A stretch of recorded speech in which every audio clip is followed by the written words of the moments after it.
Come. How you doing, bud? What's going on, bro? Keeping well. Good to see you. I hope you don't mind if this little guy comes in. I'm minding him until he finds a home. Oh, no way. Yeah. Man, it's good to be back. Yeah, it's been a while, hasn't it? Yeah, it's been like 5 weeks. It's been 5 weeks. It's been 5 weeks, man. Wow. Yeah. How you feeling? Better? Yeah, I've kind of had time to digest everything. Got so much that I'm looking forward to going through. And then I even have some stuff, like now that I've gone deeper into the world, man, I've been looking at the Olympia is on this weekend. Yes, that's right. Man, I'm gonna Are you following it? Well, yeah. Yeah, I'd love to hear your prediction. For the which class? Classic.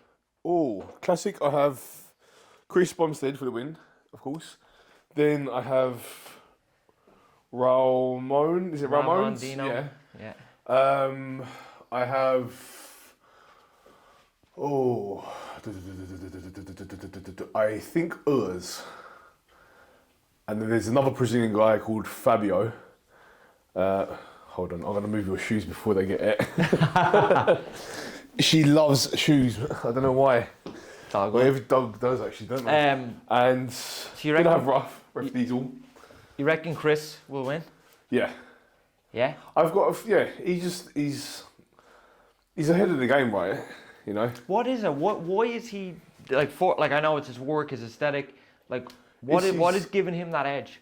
It's his proportions. If you look at him compared to everyone else, it's the maturity of the muscle, the size of the muscle, and everything's like presented as a classic physique should be, you know? Okay. Yeah. Okay, so genetically he's gifted for it, yeah. Fuck. Yeah. Bro, I keep thinking about the Invitational in Birmingham. Are you going? For next year, there could be an issue with that because, from what I've heard, you would have needed for you to go and be invited. You would have needed to win a pro show this year. So, yeah. I know. Fuck. So have you competed in a? Have you? Not this year. This but whole last year. year. Yeah, last year. Yeah. So I might have to do a regional before that, but we'll see. We'll see what happens. Because I seen on your Instagram you said you're gonna make a decision whether you're competing or not, right? Yeah. Yeah. Have you made the decision? So far, yes. It's just a matter of timing. You see, I need to. Oh, she's off the peen on the floor. Right. I need to figure out the times. You see, normally in December they have the calendar for the 2024 uploaded at that point. So, yeah, I'm definitely gonna put it out. It's all good, man. It's all good. They're pups, you know. I know. How'd you go? Go on.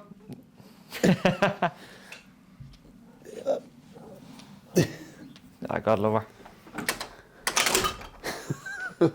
Yeah, it is what it is. It is what it is. Hold on, I need to get that wiped. Yeah, off as sound, well. man. Right, give us 2 seconds there. Yeah. I was actually looking at people backstage. Yeah. I said, fuck, I actually look quite good. Like, I have a, you know, I mean, in terms of aesthetic. And then, fast forward by the end of the show, I realised that bodybuilding is not just about your upper body, it's just as much about your lower body. Of course, yeah. It's a whole physique. Yeah, whole physique. So I was like, okay, that was the first thing. The second thing was about how you can make the muscles appear. And having that, like, it's almost natural. Like, I found that I was almost trying to remember everything, and it almost takes away from, like, what you're able to flex and so on. And then the judges, apparently, they were saying that they favour conditioning. So in the amateur competition, because amateurs may find it hard to condition themselves to a certain point, they were awarding that over, I don't know, muscle definition. It's personal preference when it comes to the judges, you know.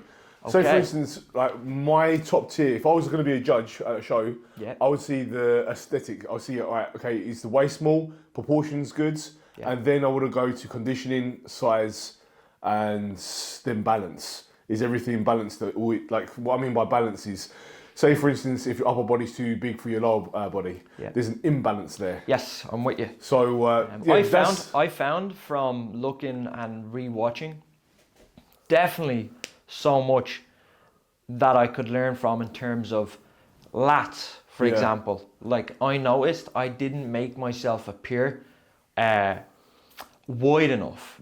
And then when I was in that front relaxed pose, I don't know whether I was doing it wrong or it didn't look right for me, and it's something that I have to work on. And knowing the basics, the quarter turns, like, yeah, I just have to fucking put more work in on them. You came to me, what, 7 weeks, 8 weeks out from the show? Yeah, 7. You achieved a lot in a space of that time. So I wouldn't knock yourself over it, you know? Yeah, it was a lot in terms of the time frame. Yeah, But I think going in and just knowing now what's needed, what's required, I'm like, fuck, I can actually plan to win this thing. You know what I mean? I know what it takes now. I know, number one, that these weren't big enough. These weren't big enough. I know, number two, I wasn't able to manipulate the shape of my body as best as... And... Oh, yes. The hamstring connection. 110%. Yeah. And you know, since I've been back and I've started working on my hamstrings and training them, I actually realised, fuck, I've never actually put in a proper hamstring session. Yeah, it's easily neglected, right? Yeah, I've neglected them, and I was like, oh shit, when I work these now, like, you really have to work them to be able to get that. Yeah. So there was that. Yeah, man, there was the proportion as well as the posing. And I think 12 months, I've started the lean bulk now, 10% to 15% surplus, and progressive overload is going up. I'm lifting more, I'm feeling better.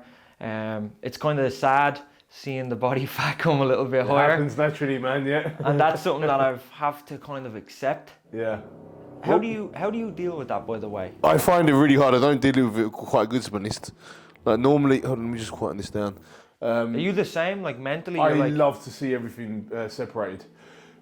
For me, it's like an athlete being out of shape. It doesn't seem quite right, you know? But if you want to make some serious progress, you have to push the body out of its boundaries, and that's going to cause a lot of inflammation. So midsection wise, when you ask, okay, your classic physique, let me have a look at you. First thing they're going to see, midsection. Why are you out of shape in your midsection? I'm trying to progress. It just doesn't sound right, does it? It doesn't look right. But if you wanted to go to those steps, you have to keep yourself covered up. That's why in a lot of off seasons, you don't see a lot of people promoting themselves, you know? Yes. Because it's the most unpleasant look out of the whole time that you're building your physique, you know? Yeah, and so, is that just something that... It's a mental thing. You just have to accept? Yeah. Well, that's it. Like, you could keep your conditioning and then slowly progress to it, but then there's that time frame, you know? That takes 2 years then? Yes, exactly, yeah. Rather than, yeah, I think personally... For a business standpoint, if you was like a good influencer, you had your social media and you had a good income, yeah, it would make sense to keep yourself in track because you earn a good bit of money to promote yourself, you know. But if you were just starting off in the game, I wouldn't worry about that. That would be your least of your worries. Just knuckle down, keep yourself covered up. If you're not presenting yourself to anyone, no one's asking for you, you know. Exactly. You haven't made it there yet. Exactly. So, yeah, unless you're fucking, that's your living. Exactly, yeah. Thankfully, it's not. So yeah, I find it very hard. Yeah. Especially when it comes to like pushing the foods.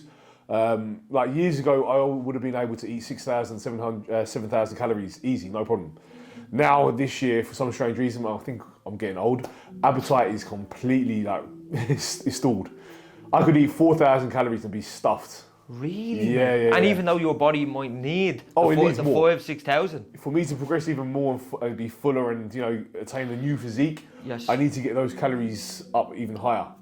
But when I start having like, you know, reflux acids, trouble sleeping, you got to find that balance is, okay, where can you push it to the point where you're not gone too focused on the foods, because it's correlating into your sleep, your digestion, your like, even like say for instance, I know what you mean. Even your training, you're going into a full squat, but you can't go as deep as much because your stomach's interfering. You know what I mean?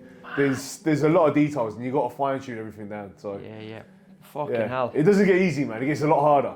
No, well, that's it, man. I'm just grateful that, you know, I'm not coming back to do this as a fucking career. I actually want to come back next year and win. So if that means I have to get bigger, I don't really give a shit. Yeah. You know what I mean? So that's what.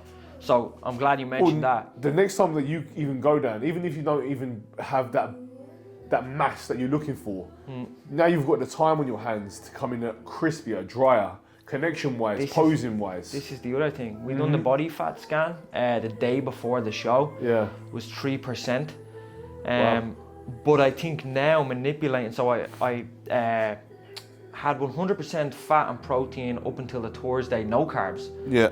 But man, if I can learn and play around with those cycles, the way you said, the introduction of carbs, and understand the most optimal way, the most optimal amount to do that next year, you're right. If I can come in drier, present myself better via these methods, there's a lot, man. There's a lot, and I think that's what I think. I think 12 months is a good enough time to put that plan in place. And as I said, the goal for me is, you know, they do the random testing in the show. Oh, did you get tested, by the way? No, I didn't get tested, but my goal is, if I don't fucking get big enough to get tested, I didn't work hard enough. And that's my fucking thought when I'm in the gym now is...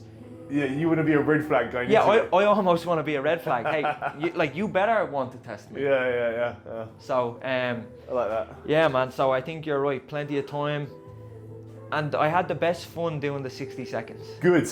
I loved it. The ground posing, even when I'm in the gym now, man, even though I haven't been training, I'm just kind of... How's your flexibility? I've been doing mobility, man. Good. Yeah, everything you said, I just want to further it. That's what I want to do. Try yoga classes, you know, Pilates. I'm trying to open up my hips more. Yep. Definitely helps. Savage. Well, we get into, I don't know where we'd even start to go again. Well, first off, we'll do quarter turns. Yeah. We'll do a mandatories like we've always done. Yeah. Then we feel focused into transitions, and then we'll look into the ground poses to adapt to that. Because you haven't posed since, have you? No. Okay, yeah, so we're both going to the basics. And then I think once a month, and then the closer I get, maybe up the frequency towards next summer, then that should be enough. Like it's almost like homework. Yeah, it really is, man. Yeah. You give me this, right? Go, Callum. You've got a month now. You know, smash that out. So. Good. Sick. Right, okay, let's get going.